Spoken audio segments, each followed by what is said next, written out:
Olá, assombrados! Eu sou Ana Paula e vou contar vários relatos para vocês.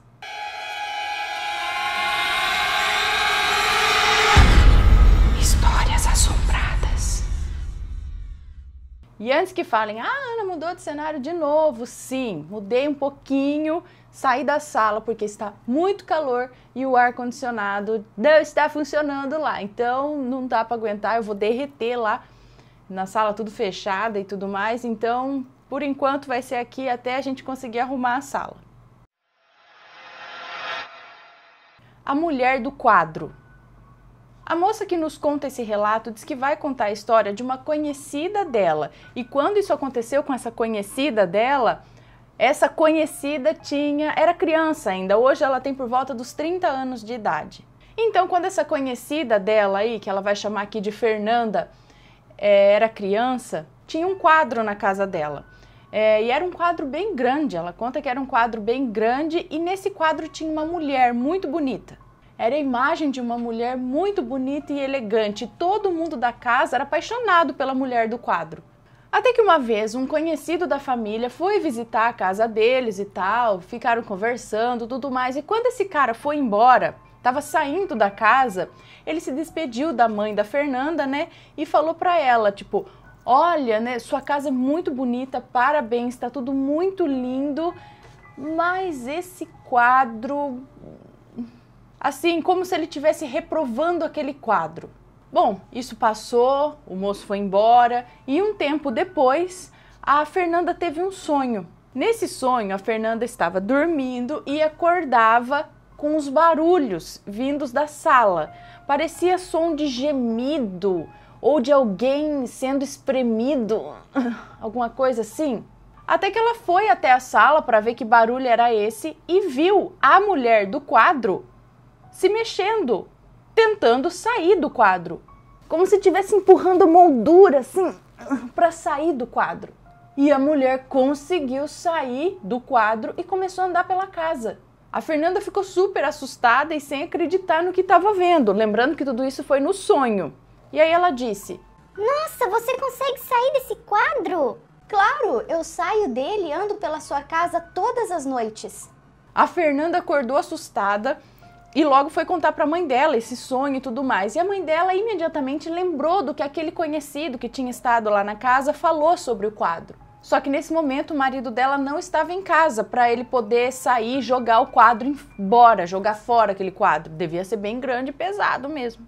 Aí quando o pai da Fernanda chegou, ele e ela saíram para levar o quadro e levaram lá num terreno baldio que tinha perto de uma comunidade carente e deixaram o quadro lá e por algum motivo o pai dela precisou sair um pouco, se ausentar daquele local ali do terreno e ela por alguns momentos ficou sozinha ali com o quadro. A moça que nos conta o relato aqui diz que nem a pau que ela ficava, ela corria atrás do pai dela, não ficava junto ali não. E aí quando a Fernanda catou uma pedra e ela ia maiar no quadro, para quebrar o quadro mesmo, surgiu uma mulher que morava na comunidade ali perto. A mulher surgiu e falou: pelo amor de Deus, não quebra esse quadro lindo não, dá ele pra mim. E ela ficou ali quieta, né? E a mulher foi lá, catou o quadro e levou embora. E aí, a hora que o pai dela voltou, bom, eles foram pra casa. E não é que um mês depois, essa mesma comunidade carente pegou fogo. E aí, não sabem que fim deu o quadro. E se ele teve alguma coisa a ver com o incêndio nessa comunidade. A moça que nos conta o relato diz que imagina que aquele quadro era algum quadro enfeitiçado. Ou que talvez a mulher do quadro fosse algum tipo de demônio. Não sei. Seria Nossa Senhora? A moça que nos conta esse relato mora em São José da Lapa, Minas Gerais, a 30 quilômetros de Belo Horizonte. Ela conta que o fato ocorreu em novembro de 2017 e que ela é mãe de um lindo autista de 7 anos e que a rotina dela é muito cansativa, devido a todas as terapias que uma criança especial necessita. E como ela é separada do pai da criança, ela se desdobra ali entre os tratamentos do filho e o trabalho dela, mas também faz isso tudo com muito amor e dedicação. Geralmente ela chegava em casa à 1 da manhã, depois do trabalho. E como era de costume, seria mais uma noite em claro, devido à insônia do filho dela. Ele estudava de manhã na APAE e teria tratamento também lá na manhã seguinte. E então, depois de uma madrugada em claro, ela levou ele até o tratamento lá na APAE e em seguida deixou ele na aula. Aí ela conta que sentou no ponto do ônibus lá para esperar o ônibus e nesse momento bateu um cansaço nela. Afinal, ela tinha chegado tarde do trabalho dela, não tinha dormido nada à noite. A hora que ela chegasse em casa só ia dar tempo de almoçar rápido e já voltar para o trabalho. E naquele momento ela conta que a cabeça doía e os olhos ardiam de sono. Aí ela conta que fechou os olhos e pensou: Ah, estou sem forças hoje, mas não vou reclamar. Só tenho que agradecer a Deus, porque o motivo de eu estar cansada é para que o meu filho tenha todo o tratamento de que necessita para ficar bem. E ela conta que assim que ela abriu os olhos, né, ela fechou os olhos, pensou isso, e assim que ela abriu os olhos, ela viu uma senhorinha bem branquinha, de olhos azuis, cabelo bem loiro, se aproximando dela. E essa senhora colocou a mão no ombro dela e disse que Deus estava com ela, dando forças o tempo todo. E ela conta que nesse momento ela sentiu uma paz tão grande, todo aquele cansaço que ela estava foi embora. E aí de repente aquela mulher deu uma flor para ela, um lírio, e disse que ela era como aquela flor. Aí ela se despediu e continuou andando devagar, andando bem devagar, parecia que ela ia andando e admirando o caminho assim. Aí ela conta que olhou para a flor e quando voltou a olhar para a senhora simplesmente desapareceu, tinha sumido. E ela conta que a rua era bem comprida, não tinha como ela ter virado uma esquina, por exemplo. E ela diz que essa foi uma das melhores sensações que ela já teve. Antes de continuar, só queria dizer para vocês que a promoção dessa semana é da camiseta Lobisomem, certo? Camiseta Lobisomem está saindo essa semana de R$ 69,90 por R$ 59,90. Use o cupom de desconto Lobisomem. Gárgulas existem. A moça que nos conta esse relato diz que ela e o marido moram numa cidade próxima a Sorocaba, interior de São Paulo. Ela conta que o marido dela é pastor evangélico e ela, junto com ele, cuidavam de uma igreja que ficava num bairro rural, mais ou menos uns 20 quilômetros da cidade. Ela conta que tomaram conta dessa igreja por umas 3 vezes e todas as vezes eles presenciaram algum fato estranho, algo sobrenatural nessa igreja. E um desses fatos marcou mais. Ela conta que às vezes, quando estavam voltando para casa, dessa igreja, eles viam algumas coisas atravessando por cima da pista, que era uma pista simples. Era sempre por volta das 10 horas. E eles viam essas criaturas atravessando a pista e essas criaturas pareciam aqueles gárgulas. Algumas tinham asas, outras não. Eram de vários tamanhos. A pele deles era tipo um cinza e não tinha pelos. E algumas dessas criaturas ainda tinham chifres.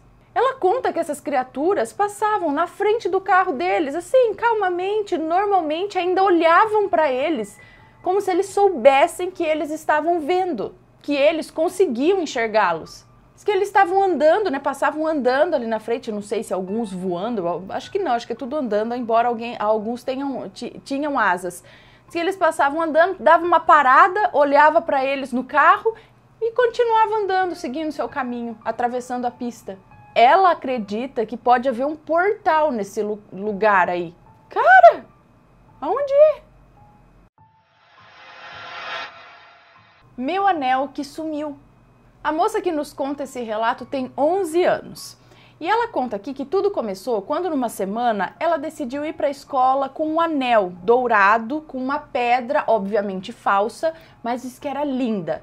Ela conta que era o anel favorito dela, por isso ela quase não usava na escola, principalmente, com medo de perder. Mas naquela semana, por algum motivo que ela não lembra, ela resolveu usá-lo. Na quarta-feira, ela lembra que a sala de aula estava uma zona. E ela estava super preocupada porque a professora tinha passado dever na lousa, tinha passado alguma coisa na lousa e ela estava super atrasada. Porque ela diz aqui que, como sempre, ela é muito lerda para copiar. Eu sou desse time, sempre ficava por último. E aí, copiando e tal, ali na correria, ela disse que o anel começou a incomodá-la. Aí ela tirou o anel e deixou na mesa ali do lado. E nesse momento que ela colocou o anel na mesa, alguma coisa chamou a atenção dela, ela virou olhar e no que ela voltou a olhar para o anel, ela viu o anel caindo da mesa. E ela acompanhou com o olhar o anel caindo da mesa e no que ele caiu no chão, ele sumiu. O anel sumiu, bateu no chão e virou fumaça. Ela conta que olhou na sala inteira, perguntou para as amigas se alguém tinha visto o anel, foi na sala de achados e perdidos, nenhum vestígio do anel. É óbvio que ela ficou muito chateada, era o anel preferido dela, ela já não ia com ele para a escola porque tinha medo de perder e o anel some desse jeito. Bom, passou e acabou que ela meio que esqueceu do ocorrido. 3 semanas depois, mais ou menos 3 semanas depois, um dia lá na escola, ela por acaso olhou para o mesmo local onde o anel havia caído no chão e desaparecido. E para surpresa dela, o anel estava ali. Como? Ela conta que todos os dias as moças da limpeza passam varrendo, limpando as salas. Inclusive no dia que o anel sumiu, ela viu as moças varrendo, limpando tudo, até que ela perguntou, né, para elas se elas não viram, não acharam algum anel assim assado. E, né, se caso achassem, era delas, né, se podiam guardar e tal. E nada. Aí passa 3 semanas e no exato local onde ele caiu, ele tá lá no chão, assim, ninguém mexeu, ninguém pegou, ninguém... Como? Marcaram na pele. A moça que nos conta esse relato diz que é um relato curto, mas é um relato que a marcou absurdamente, porque foi a partir dele que ela descobriu a sua mediunidade. Ela conta que estava de férias, né? E como nas férias, assim, sempre acontece, ela ia dormir muito tarde. Então era por volta das 4 e pouco da manhã, quando ela apagou todas as luzes e foi se deitar. Só que ela deixou a janela aberta. Ela explica aqui que existe um espaço vazio entre o guarda-roupas dela e uma parede do quarto. E é nesse espaço que a porta, quando está aberta, se encaixa. A porta se encaixa certinho nesse espacinho quando está aberta. Bom, ela conta que estava sentada na cama, olhando para a janela do quarto dela, que ela deixou aberta, olhando para a janela aberta lá, no escuro, quando ela decidiu deitar para dormir. E aí, quando ela se deitou e se virou, ela bateu o olho naquele cantinho entre o guarda-roupa e a parede, onde a porta encaixa quando está aberta ali, olhou naquele cantinho do lado do guarda-roupa e viu um espectro ali, alguma coisa, algo que era mais escuro que o escuro. Ela disse que parecia alguém que estava sentado ou encolhido ali no canto. Ela ficou olhando aquilo por um tempo, quando aquilo se levantou, se tornou esguio e deformado. E aquilo começou a se desdobrar, a se mexer estranhamente e vir na direção dela. E estava vindo assim, se contorcendo, se retorcendo. E num misto de medo e desespero, ela fez o que todo mundo faz, né, para se proteger. Se cobriu com o lençol e ficou ali respirando fundo, esperando que aquilo acabasse logo. E aí, num determinado momento, ela prendeu a respiração dela e mesmo assim ela escutava uma respiração forte que vinha bem do lado dela. E aquilo de forma alguma poderia estar vindo dela. Aquilo estava de alguma cor, vinha de alguma coisa ali do lado de fora do lençol. Aí ela começou a rezar. E aí logo sentiu que alguma coisa segurou no braço dela e soltou o braço. Aí nesse momento ela tomou coragem, levantou e acendeu a luz do quarto. Aí quando ela olhou para o braço dela, tinha ali uma marca como se fosse uma tribal. Era um padrão tribalizado em toda a sua volta. E a marca era igual marca, sabe quando você dorme em cima de alguma coisa e aquilo fica marcado no seu braço, sabe? A marca é como se tivesse alguma coisa prensada e voltada, aí fica aqueles relevinhos assim. A questão é que aquele braço não estava tocando em nada. Ela tinha acabado de se deitar para dormir, né? Ela não estava ali dormindo há muito tempo e tudo aquilo aconteceu, ou seja, não ficou nada pressionando o braço dela para deixar aquela marca. E aí? Passei a tarde com a minha madrinha de 7 além. A moça que nos conta esse relato tem 19 anos, mas na época que isso aconteceu, ela tinha por volta de uns 7 anos de idade. Ela conta que passou a infância inteira dela no Brasil e quando estava aqui, ela morava numa cidadezinha do interior do Mato Grosso. Diz que era uma cidade bem pequenininha mesmo. Enfim, diz que nessa cidade aí morava a família inteira dela. Ela acredita que a população inteira da cidade era formada pela família dela.